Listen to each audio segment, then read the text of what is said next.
আসসালামু আলাইকুম ওয়া রাহমাতুল্লাহি ওয়া বারাকাতুহু।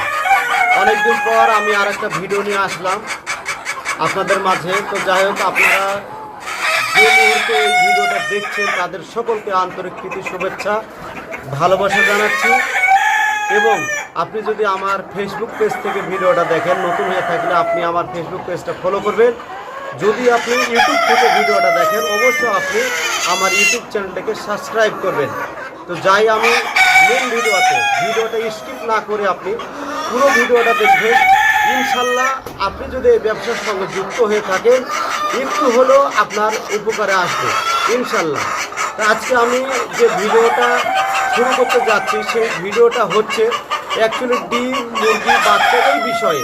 আপনি আমার ক্রাইটেরিয়া বা আমার সিস্টেমটা দেখে আপনি বুঝে গেছেন যে আজকে ভিডিওতে কী নিয়ে আলোচনা করা হবে এবং আজকের যে ভিডিওটা সেটা আসলে ভিডিওটা কী, কিসের জন্য ভিডিওটা করা হয়েছে। যারা অ্যাকচুয়ালি ফার্মার তারা এই ভিডিওটা দেখবেন, যারা নতুন আছেন যদি এই ব্যবসা করতে চান তবে আপনি ভিডিওটা দেখবেন।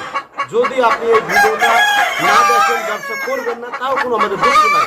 আপনার প্রয়োজন হলে আপনি ভিডিওটা দেখবেন, আপনার প্রয়োজন হবে না ভিডিও দেখবেন না। প্রয়োজন ছাড়া কোনো কাজ করা ঠিক নয়। যাই হোক, আপনারা আমাকে একটা ভিডিওতে কমেন্ট করেছেন যে ভাই আপনাদের এখানে প্রচুর ডিমের মুরগি দেখছি, তাছাড়া 3 টাইম আপনারা ডিমগুলো তুলেন।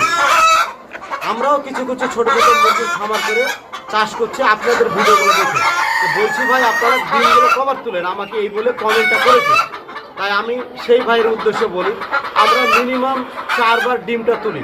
কেন? ডিমটা ছড়িয়ে ছিটে যখন ফার্মের মধ্যে থাকবে, মুরগি যখন দৌড়াদৌড়ি করবে, তাদের পায়ের চাপনে মুরগির ডিম তুলে ভেঙে যাবে। আপনি মিনিমাম 3 থেকে 4 বার আপনি ডিমটা তুলে নেবেন, 1 নম্বর পয়েন্ট। 2 নম্বর পয়েন্ট হচ্ছে খাবার দেওয়ার যে নিয়মটা, খাবারটা আপনাকে ফার্স্ট টাইম দিয়ে দিতে হবে। একবারই খাবারটা দেবেন। সারাদিনে কত পিস আপনার মুরগি আছে, ক কেজি খাবার খায়, সেই হিসাব করে আপনি দিয়ে দেবেন। 3 নম্বর পয়েন্ট হচ্ছে আমাকে আরেক ভাই বলেছে যে ভাই 100 মুরগিতে ক কেজি করে খাবার খায়।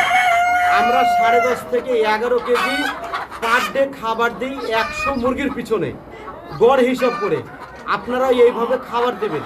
যদি এইভাবে খাবারটা দেন, আপনার মুরগির কোনো রকম সমস্যা হবে না, 1 নম্বর। 2 নম্বর হচ্ছে খাবার নষ্টও করবে না এবং খাবার এক্সট্রারও হবে না বা শর্টও হবে না, এইভাবে খাবারটা দিবেন। 5 নম্বর প্রশ্ন হচ্ছে, আমাকে আরেক ভাই কমেন্ট করেছে যে ভাই যে মুরগির ডিমগুলো ছড়িয়ে ছিটে পড়ে আছে কেন? আমরা যদি বিভিন্ন পাত্র বা ক্যারেট কোনো কিছু রাখি, সবাই একটা জায়গাতে ডিম দেওয়ার জন্য চাপাচাপি করবে, বিভিন্ন জায়গাতে যদি রাখি সবাই কিন্তু একটা জায়গাতে চাপাচাপি করবে এবং ধাক্কা ধাক্কিতে ডিমগুলো ভেঙে যাবে। এবং গোটা ঘরে যদি এরকম ছড়িয়ে ছিটে ডিমটা পড়ে থাকে, চাপাচাপি করবে না, নিজ নিজ দায়িত্বের ডিম নিয়ে তারা বসে থাকবে, তাতে কোনো সমস্যা হবে না। তাই আপনাদের সকলকে আমি বলি, আমাদের ভিডিওগুলো আপনি ফলো করবেন, আমাদের ভিডিওগুলো দেখবেন। আমরা যে ভিডিওগুলো ছাড়ি সেই সব ভিডিওগুলো অ্যাকচুয়ালি ব্যবসায়িক ভিডিও। ব্যবসাটা কীভাবে করতে হয়, ব্যবসা কেন করবেন, ব্যবসাকের কি হয়, কিসের জন্য ব্যবসা করবেন, এইসব বিষয়ে ভিডিওগুলো ছাড়ি।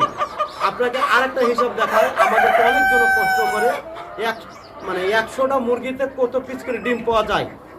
আপনি যদি 100টা মুরগি মেল করে থাকে, মোটামুটি 70 থেকে 75% আপনি ডিম পাবেন। 100 মুরগিতে খাবার খাবে আপনার 10.5 থেকে 11 কেজি। আপনার বর্তমানে এখন যা ডিমের রেট আছে, সেই রেট অনুযায়ী খাবার, মেডিসিন, লেবার, শ্রম বাদ দিয়ে একটা ভালো ধরনের একটা প্রফিট থাকবে। তাই আপনাদেরকে বলছি, আপনারা ডিমের মুরগি পালন করেন, ইনশাল্লাহ আপনারা সেখানে ভালো ধরনের আপনার ডিমান্ডের জায়গাটা থাকবে। তাছাড়া আপনারা ডিমের মুরগি যখন পালন করবেন, ভালো ধরনের ব্রিড নিয়ে পালন করবেন। যদি ভালো ধরনের ব্রিড আপনারা না নেন, আপনাদের মুরগি কিন্তু ডিম ঠিকঠাক দিবে না। অনেকজন আমাদেরকে ফোন করে যে ভাই আমার মুরগির 7 মাস বয়স, 10টা 20টা ডিম দিচ্ছে, 500 মুরগি আছে, 40টা ডিম দিচ্ছে, 400 মুরগি আছে। আপনাকে ভাই বলি, আপনার যে বাচ্চাটা যার কাছ থেকে নিয়েছেন, আপনাকে সেই মানের বাচ্চাটা দেয়নি। ও বাচ্চাটা দিয়েছে মাংসের জন্য, যেটা তৈরি করা বাচ্চা, সেই বাচ্চাটা দিয়েছে। আপনাকে দেখতে হবে যখন বাচ্চাটা নেবেন তখন ডিমের জন্য নেবেন না মাংসের জন্য নেবেন, সেইভাবে ক্রাইটেরিয়া মেনটেন করে আপনাকে কিনতে হবে বাচ্চাটা। আপনি যদি ডিমের জন্য নেন, আপনাকে ডিমের জন্য ফার্মারের সঙ্গে যুক্ত যোগাযোগ ব্যবস্থা বা হ্যাচারিতে এসে বলতে হবে যে ভাই আমি ডিমের জন্য মুরগি বানাবো, সেই ধরনের ব্রিড দিবেন। আপনাকে যে ধরনের ব্রিড দেওয়া হবে ডিমের সেই মুরগিতে অ্যাভেলেবেল ডিম দিবে। যদি মাংসের জন্য দিয়ে দিই আপনাকে সেটা মাংসের জন্য বেস্ট হবে, সেটা ডিমের জন্য বেস্ট হবে না। তাছাড়া আপনাদের যদি কোনো বিষয়ে জানার বিষয় থাকে আমার স্ক্রিনে নাম্বার দেওয়া আছে, সেই নাম্বারে যোগাযোগ করলে অবশ্যই আপনি আমার ডিটেলস খবর পেয়ে যাবেন। আপনার মুরগি বিষয়ে যদি জানার বিষয় থাকে আমার হোয়াটসঅ্যাপ নাম্বার থাকবে, হোয়াটসঅ্যাপে আপনি কল দিবেন, ভিডিওতে করে কল দিবেন, এমনি কল দিবেন, আপনাকে ইনশাল্লাহ আমরা সাপোর্ট করব। আপনি আমার কাছে বাচ্চা নাই কিনতে পারেন, অন্য জায়গায় বাচ্চা কিনেছেন, কেনার পরে আপনার বাচ্চা অসুস্থ হয়েছে, সেসব বিষয়ে আপনাকে কেউ হেল্প করছে না, আমার স্ক্রিনের নাম্বার কল দেন আমাকে বা হোয়াটসঅ্যাপে ভিডিও পাঠিয়ে আপনি বলেন, ইনশাল্লাহ আপনাকে হেল্প করবো। আপনার মুরগি পালন করতে গিয়ে কোনো রকম যেন সমস্যা না হয়। আপনি আমার ভিডিওটা দেখার পরে একটা লাইক করবেন, কমেন্ট করবেন, শেয়ার করবেন, অবশ্যই কমেন্ট করবেন। এবং আরেকটা কথা বলি, আপনারা ভিডিওটা পুরো দেখবেন, স্কিপ করবেন না।